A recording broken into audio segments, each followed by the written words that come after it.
श्रावण के महीने का जो दूसरा सोमवार होता है, उस दूसरे सोमवार में रात्रि के समय पर, अर्थात शास्त्र अब घड़ी और पल का स्मरण करेंगे तो रात्रि के बजेंगे 10 से 12 बजे, महाराज 10 से 12 के बीच में धतूरे के साथ बाबा को शूल समर्पित होता है। महाराज ये भी हमारी बाधाओं को, हमारी तकलीफों को, व्यापार व्यवसाय के लिए, नौकरी सर्विस के लिए, बहुत सारे एग्जाम में आप बैठ लिए, गवर्नमेंट एग्जाम के लिए बैठ लिए, नहीं हो रहा, मेरे शंकर को बेलपत्री के वृक्ष के शूल समर्पित होते हैं, उसका आनंद पाना और उससे अपने को सुख प्राप्त करना। 3 दिन इस शूल को स्वीकार कर लिए महाराज, श्रावण का महीना, वैशाख का महीना और शिवरात्रि का दिन। श्रावण के महीने में किसी भी एक सोमवार को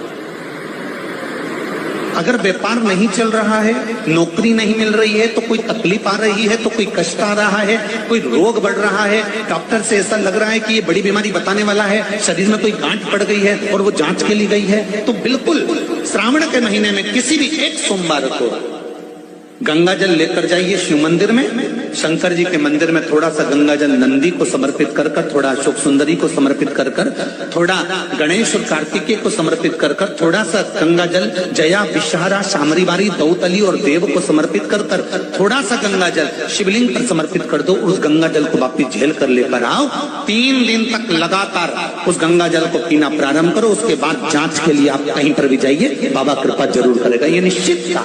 श्रावण के महीने के जितने सोमवार रहे, प्रत्येक सोमवार को शंकर जी का अगर मंदिर जा सको तो ठीक है, ना जा सको तो शिखर का दर्शन, और वो भी ना कर सको तो अपने घर में जो शिवलिंग है उस पर 3 बार, 3 छोटा सा लोटा ले लो, बड़ा लोटा ले लो, कैसा भी 3 बार शिव जी का नाम लेकर 3 बार जल को अवश्य चढ़ा। जितने सोमवार पड़े श्रावण के महीने में आप 3 बार, भले 1 लोटा जल है उसी को रोक रोक कर 3 बार चढ़ा और 3 बार चढ़ाओ। जैसे शिव मंदिर में 3 ताली का नियम है, सावन महीने में 3 लोटा अर्थात 2 लोटा जल पर रुककर 3 बार अगर जल चढ़ाया जाता है तो ब्रह्मा, विष्णु और महेश उस जल को स्वीकार कर कर तेरे घर का भंडार भर दे। कोई की प्रॉपर्टी है, कोई की जमीन है और वो जमीन तुम्हारी कोई ने कब्जा कर ली, या तुम्हारा नाम नहीं हो पाई, या कोई उसमें लफड़ा हो गया, या तकलीफ आ गई और पैसा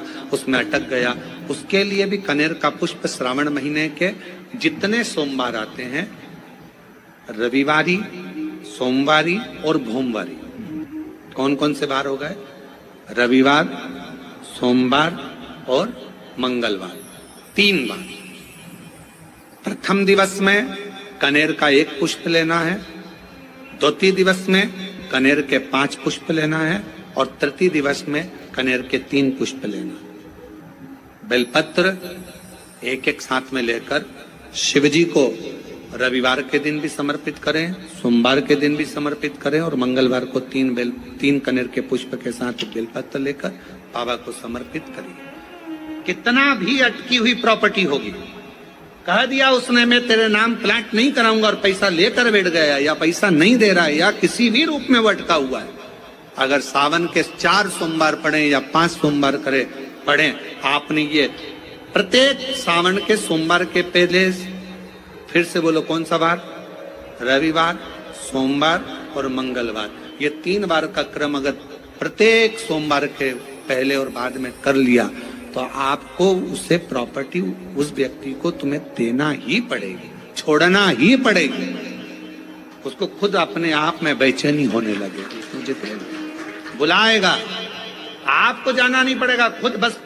सावन के महीने के सोमवार और सावन के महीने में पड़ने वाली शिवरात्रि का व्रत और शंकर के पार्थिव शिवलिंग का निर्माण जो करता है, पूरे साल जितने व्रत, जितने उपास, जितनी साधना, जितने नियम होते हैं, उन सबका पुण्य फल सावन के सोमवार का व्रत करने से और सावन के महीने की शिवरात्रि करने से, उस पर पार्थिव शिवलिंग का पूजन करने से प्राप्त हो जाता है। सावन के महीने की शिवरात्रि पर कोई पार्थिव शिवलिंग का पूजन कर कर उसका स्पर्श मात्र कर लेता है तो उसको किसी भी नरक के मार्ग पर जाना नहीं पड़ता, उसके लिए सारे मार्ग सुलभ। उसे किसी मार्ग पर, गलत मार्ग पर, नरक के मार्ग पर वो जा ही नहीं सकता, भले जिंदगी में कितना पाप कर दिया उसने। श्रावण महीने की शिव कथा यहाँ चल रही है, उसमें 3 चीजों का वर्णन बड़ा विशेष आया है। महादेव, जम के बोलो पहले, महादेव। दूसरा नंबर पर है भोला, जिसको कहते भोला शंकर। तीसरे नंबर पर है हर हर। इन 3 उच्चारण को व्यक्ति को, वैसे तो आप कभी भी महादेव बोलो, हर हर महादेव बोलो, भोला शंकर बोलो, मना नहीं है, पर इन 3 उच्चारणों को कहीं कहीं बहुत जरूरी में ले लेना चाहिए। पहला, जब आप किसी कार्य के लिए आगे बढ़ रहे हो और वो कार्य हो ही नहीं रहा, बहुत प्रयास कर लिया आपने और वो काम हो ही नहीं रहा, अथक प्रयास कर कर थक गए, तब घर से जब निकलो तो एक विचार कर कर निकला, मुख से कहकर निकलना कि आज मैं इस कार्य के लिए जा रहा हूं और मेरे साथ मेरा महादेव जा रहा है। कौन जा रहा है? महादेव जा रहा है। वापिस आओगे, ज्यादा से ज्यादा ये होगा 15 दिन, 20 दिन, 25 दिन, 30 दिन लगेंगे। जो कार्य कर कर आए हो उसका रिजल्ट आपके पक्ष में जरूर आएगा, क्योंकि महादेव को आप साथ लेकर जाते हैं। सावन के महीने का सोमवार इतना प्रसिद्ध क्यों है? श्रावण के महीने के सोमवार का इतना महत्व क्यों होता है? उसका एक कारण है। सावन के सोमवार का इतना महत्व क्यों है? सारे सोमवार होते हैं, सारे श्रावण सोमवार का दिन होता है, सारे सोमवार मान्य होते हैं, पर सावन के सोमवार की इतनी महत्वता क्यों है? इसलिए, और शायद हमको लगता है कि जितने भी आस्था चैनल पर कथा सुन रहे हैं, जितने फेसबुक यूट्यूब पर कथा सुन रहे हैं, जितने अपने अपने मोबाइल पर सोशल मीडिया में कथा सुन रहे हैं, हमारे को लगता है कि उनको भी नहीं मालूम होगा कि सावन के सोमवार की इतनी महत्वता क्यों है। किस लिए सावन के सोमवार की महत्वता? इसलिए है कि भगवान देवाधिदेव महादेव का विवाह ख्याति देवी लक्ष्मी जी से करना चाहती थी, पर माता लक्ष्मी ने, भगवान शिव ने माता लक्ष्मी का चेहरा देखा, पढ़ लिया कि ये तो भगवान नारायण का स्नेह है, और भगवान नारायण लक्ष्मी जी से विवाह करना चाहते। और दोनों के विवाह की बात भगवान देवाधिदेव महादेव ने माता ख्याति देवी से कह दी कि इनका विवाह करो। अब माता लक्ष्मी जी ने बड़ा निवेदन करा, आपने हमारा विवाह भगवान नारायण के साथ में कर दिया, हमारे मन की बात को रख लिया, बड़ी कृपा करी भोले बाबा, मेरा मन है मैं आपके चरणों की सेवा करूं, मुझे कोई सेवा आपकी बताओ। शिव मंदिर में कभी भी जाकर पंडित जी से मत पूछना कि यहाँ की कोई सेवा मुझे बताओ। भगवान के अन्य मंदिर होंगे तो वहां जाकर पूछना, देवी जी के मंदिर में यहाँ सेवा बताओ, राम जी के मंदिर में पूछना यहाँ सेवा बताओ, भगवान कृष्ण के मंदिर में पूछना हमारे लिए कोई सेवा बताओ, भगवान दत्त के मंदिर में पूछना हमारे लिए सेवा बताओ। सारे मंदिरों में जाकर कहना कि हमारे लिए सेवा बताओ, और शिव जी के मंदिर में जाकर मत कहो कि हमारे लिए सेवा बताओ। वहां तो झाड़ू उठाओ, सेवा में लग जाओ। वहां तो निर्माल्य पड़ा है, उसको उठाओ, विसर्जन में ले जाओ। वहां पोछा उठाओ, पोछा लगाना प्रारंभ कर दो, शिव जी का श्रृंगार करना प्रारंभ कर दो, शिव जी का सुंदर स्नान कराना प्रारंभ कर दो। शिव मंदिर में सेवा पूछी नहीं जाती, सेवा करी जाती है। वहां सेवा करना पड़ती है। एक राज सिंहासन पर बैठने पर, एक कुर्सी पर बैठने पर, एक पद पर बैठने पर आपका कर्तव्य है कि आप बीच राह में से निकल कर जा रहे हैं, राज्य में से निकल कर जा रहे हैं, कोई दुखी आपको दिख रहा है, कोई गलत कार्य हो रहा है, आप अच्छे सिंहासन पर बैठे हैं, पद पर बैठे हैं, कुर्सी पर बैठे हैं, प्रतिष्ठा में बैठे हैं, आपकी बात दुनिया मानती है, तो आप उस गलत चीज को, गलत काम को हटाकर कुछ अच्छा कर सकते हो। आपको करना है, आप सेवा के लिए तत्पर रहे। यहाँ चुनाव होते हैं, जम के तो बोलो, पार्षद बनते हैं, जम के बोलो, बनते हैं, अध्यक्ष बनते हैं, उपाध्यक्ष बनते हैं, सचिव बनते हैं, सारे पद दिए जाते हैं। एक विधायक का भी पद दिया जाता है, सांसद का भी पद दिया जाता है, अध्यक्ष का भी पद दिया जाता है, पार्षद का भी पद दिया जाता है, सरपंच का भी पद दिया जाता है। और ये पद केवल एक जगह पर नहीं, पूरी दुनिया में दिए जाते हैं। क्यों दिए जाते हैं? पार्षद जिस वार्ड का पार्षद होता है, जिस क्षेत्र का पार्षद होता है, उस क्षेत्र के पार्षद को, उस क्षेत्र के लोगों को बोलना ना पड़े कि पार्षद साहब हमारी ये नाली की प्रॉब्लम है, हमारी रोड की प्रॉब्लम है, हमारी ये प्रॉब्लम है। पार्षद उसी क्षेत्र का है, उसी कॉलोनी का है, उसी सोसाइटी का है। वो वहां घूमे और घूमने के बाद वो देखे कि मुझे सेवा का मौका कहाँ मिलेगा, मैं कहाँ सेवा करूं, मैं ये नाली बनवा दूं कि रोड बनवा दूं कि मुझे ये करना है। वहां कहना नहीं पड़े, शंकर के मंदिर में कहना ना पड़े कि तुम्हें ये करना।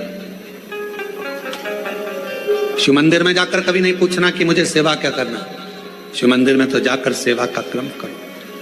अब लक्ष्मी जी पूछ रही हैं भोले बाबा से, आप मुझे बताओ, मैं आपकी सेवा में लगना चाहता हूं। शिव जी ने कहा कि मैं क्या सेवा बताऊं, आप जाओ भगवान नारायण की सेवा करो। पर लक्ष्मी जी ने सोचा कि देवादिदेव महादेव मुझे सेवा नहीं बता रहे हैं। सावन का महीना था, सोमवार का दिन था। माता लक्ष्मी पूरे सावन के महीने में शिवालय में जाती, शंकर जी के कैलाश पर्वत पर जाकर खूब सेवा करती। खूब प्रथम सोमवारी निकल गई, द्वितीय सोमवारी निकल गई, तृतीय निकल गई, चतुर्थ आ गई। सोमवारियां निकलती चली गई। सावन का आखिरी सोमवार, देवादिदेव महादेव प्रसन्न हो गए, लक्ष्मी को बुलाया। हे लक्ष्मी, पूरी दुनिया में केवल महासंबोधन मेरे नाम के आगे लगा है, लोग मुझे देवादिदेव महादेव कहते हैं। सारी पुराणों को केवल पुराण कहा जाएगा, पर शंकर की पुराण को भी महासंबोधन से संबोधित किया जाएगा, शिव महापुराण। लक्ष्मी, मुझसे जो जुड़ा हुआ है, मेरे नाम के आगे महासंबोधन लगा हुआ है, लोग मुझे महादेव कहते हैं। पर लक्ष्मी, तूने पूरे श्रावण के महीने में मेरी सेवा करी है, और आज सोमवारी के दिन तूने मेरी अविरल भक्ति को धारण करा है। बिना पूछे सेवा में, बिना दिखावे के तल्लीनता से सेवा करी है। मैं अपना महासंबोधन दुनिया में किसी को नहीं देता, आज तुझे दे रहा हूं। और लक्ष्मी केवल लक्ष्मी नहीं रही, उस दिन से लक्ष्मी मां लक्ष्मी। लक्ष्मी केवल लक्ष्मी नहीं रही, उस दिन लक्ष्मी महालक्ष्मी के संबोधन से प्रकट हुई। आज महासंबोधन लक्ष्मी जी को अगर किसी ने दिया तो भगवान देवादिदेव महादेव ने दिया। और वह महासंबोधन कब मिला? सोमवार की इस श्रावण के सोमवारी के दिन, जो हम व्रत करते हैं, साधना करते हैं, उपास करते हैं, अर्चना करते हैं। पूरे वर्ष आप सोमवार का व्रत करते हैं कि नहीं करते वो पता नहीं, पर सावन के महीने में 4-5 जो भी सोमवार पड़ जाएं, अगर उस पर अगर आपने व्रत कर लिया, व्रत को धारण कर लिया, या शिवालय के जाकर भगवान शंकर की आराधना कर ली, तो पूरे वर्ष के सोमवार का फल सावन के महीने के 5 या 4 सोमवार में प्राप्त हो। श्रावण के सोमवार की इतनी महत्वता है। कल एक बहन ने पत्र लिखा था कि सावन महीने की इतनी महत्वता क्या है। हमने शिव महापुराण के अंदर पढ़ा तो ऐसा सावन महीने का ज्यादा लेख शिव महापुराण के अंतर्गत नहीं मिला। श्रावण महीने की इतनी प्रबलता क्यों मानी गई? तो हमारा एक तो सोमवार का महत्व, सावन के सोमवार का महत्व क्या है, कोई आपसे पूछे तो आपको बताना चाहिए कि इस दिन लक्ष्मी को महालक्ष्मी कहा गया। शिव जी ने सफलता, कल वाला प्रश्न, शांति, दिशा और सफलता बिना मांगे मिलती है शिव के दरवाजे से। क्या क्या चीज? शांति, दिशा और सफलता। शिव के दरवाजे पर जाकर केवल आप सेवा करो, शिव के दरवाजे पर जाकर आप केवल जल अर्पित करो, शंकर जी की चौखट पर जाकर आप नमन करो, देवाधिदेव महादेव के शिवालय में जाकर प्रणाम करिए। भगवान शंकर की चौखट पर द्वार पर अगर आप जा रहे हो, 3 चीजें आपको मांगना नहीं पड़ेगी। जैसे लक्ष्मी जी ने शिव जी से नहीं मांगा कि मुझे महासंबोधन दो, लक्ष्मी जी ने नहीं मांगा कि मुझे भगवान विष्णु दो, लक्ष्मी जी ने नहीं मांगा कि मुझे ये देना, लक्ष्मी जी तो शंकर भगवान की सेवा में लग गई, तो लक्ष्मी जी को 3 चीजें अपने आप मिल गई। एक शांति हृदय की, दूसरा दिशा लक्ष्मी जी को कहां जाना है, और तीसरे नंबर पर सफलता। माता लक्ष्मी केवल लक्ष्मी नहीं रही, उनको महालक्ष्मी कहा। महालक्ष्मी। सावन के महीने में कथा सुन रहे हो, आप शिव की भक्ति को जितना जितना जागृत करोगे ना, उतना उतना फल तुम्हारे जीवन में प्राप्त हो जाए। बारिश का समय चल रहा है, एक बेलपत्र आप अगर शंकर भगवान को रोज चढ़ाते हो, एक बेलपत्र शिव जी को रोज समर्पित करते हो, तो मन में एक संकल्प इस बारिश के मौसम में, इस सावन के महीने में एक संकल्प भी तुम्हारे भीतर आना चाहिए कि एक बेलपत्र अगर मैं शंकर भगवान को चढ़ाती हूँ, मैं जिंदा हूँ, तब तक तो देवाधिदेव महादेव को बेलपत्र चढ़ाऊंगी, पर मेरे मरने के बाद मेरे बच्चों ने, मेरी बेटी ने, मेरे दामाद ने, मेरे बेटे ने, मेरी बहू ने, पोता पोती ने शंकर जी पे बेलपत्र नहीं चढ़ाई तो मरने से पहले ऐसा काम कर जाना, जैसे बीमा कर कर जाते हो तो बीमे की रकम तुम्हारे घर के लोगों को मिलती है, जमा तुम करते हो, रकम तुम्हारे परिवार वालों को मिलती है, उन परिवार वालों का भला कर कर जाते हो, उसी तरह एक भला अपना भी कर कर जाना और संसार सागर का भी कर कर जाना। मेरे मरने के बाद बेलपत्र कौन चढ़ाएगा, इसलिए एक बेलपत्र का पेड़ लगा कर जाना, उस पेड़ की बेलपत्र कोई भी तोड़कर महादेव को चढ़ाएगा, फल तुझे ही मिलेगा। एक बेलपत्र का वृक्ष तुम भी लगा कर जाओ, उस बेलपत्र के पत्ते को कोई तोड़ेगा, शंकर पर चढ़ाएगा, फल मुझे मिलेगा। उस बेलपत्र के पत्ते को कोई तोड़ेगा, शिव को समर्पित करेगा, उसका फल मुझे मिलेगा। मैं चली भी गई, वृक्ष तो रहेगा, पेड़ तो रहेगा। श्रेष्ठ कर्म कर कर देख, श्रेष्ठ कर्म हम करेंगे तो उसका सुख हमको